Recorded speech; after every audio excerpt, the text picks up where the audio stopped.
அரசு ஊழியர்கள் ஆசிரியர்களின் கோரிக்கைகள் குறித்து பரிசீலிப்பதற்கான அமைக்கப்பட்ட அமைச்சர்கள் குழுவுடன் பல்வேறு தமிழ்நாடு அரசு அலுவலர் மற்றும் ஆசிரியர் சங்கங்களின் நிர்வாகிகளின் பேச்சுவார்த்தையில் ஈடுபட்டு வருகின்றனர். கூடுதல் தகவல்களுடன் இணைகிறார் செய்தியாளர் கண்ணன். விவரங்கள் என்ன?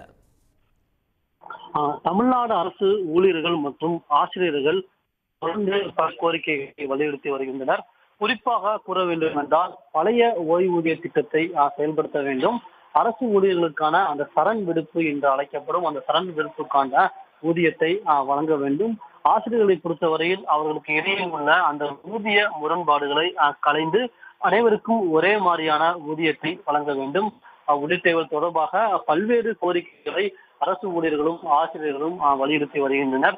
இந்நிலையில் நேற்றைய தினம் முதலமைச்சர் மு.க.ஸ்டாலின் அரசு ஊழியர்கள் மற்றும் ஆசிரியர்களின் கோரிக்கைகளை பரிசீலனை செய்வதற்கும் அவர்களின் பேச்சுவார்த்தை நடத்துவதற்கும் பொதுப்பணித்துறை அமைச்சர் தலைமையில் 3 அமைச்சர்கள் கொண்ட குழுவை அமைத்தார்.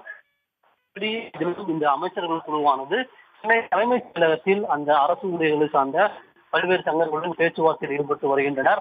அதன்படி பொதுப்பணித்துறை அமைச்சர் ஏவா வேலு தலைமையில் நிதி மற்றும் மனிதவள மேலாண்மைத்துறை அமைச்சர் தங்கம் தென்னரசு, பள்ளிக்கல்வித்துறை அமைச்சர் அன்பில் மகேஷ் பொய்யாமொழி, மனிதவள மேலாண்மைத்துறை அமைச்சர் செயல்வெளி செல்வராஜ் உள்ளிட்ட 4 அமைச்சர், அதாவது ஏவா வேலு, தங்கம் தென்னரசு, அன்பில் மகேஷ் பொய்யாமொழி, செயல்வெளி செல்வராஜ் உள்ளிட்ட 4 அமைச்சர்களையும் சென்னை தலைமைச் செயலகத்தில் தற்போது பேச்சுவார்த்தையானது தொடங்கி நடைபெற்று வருகிறது.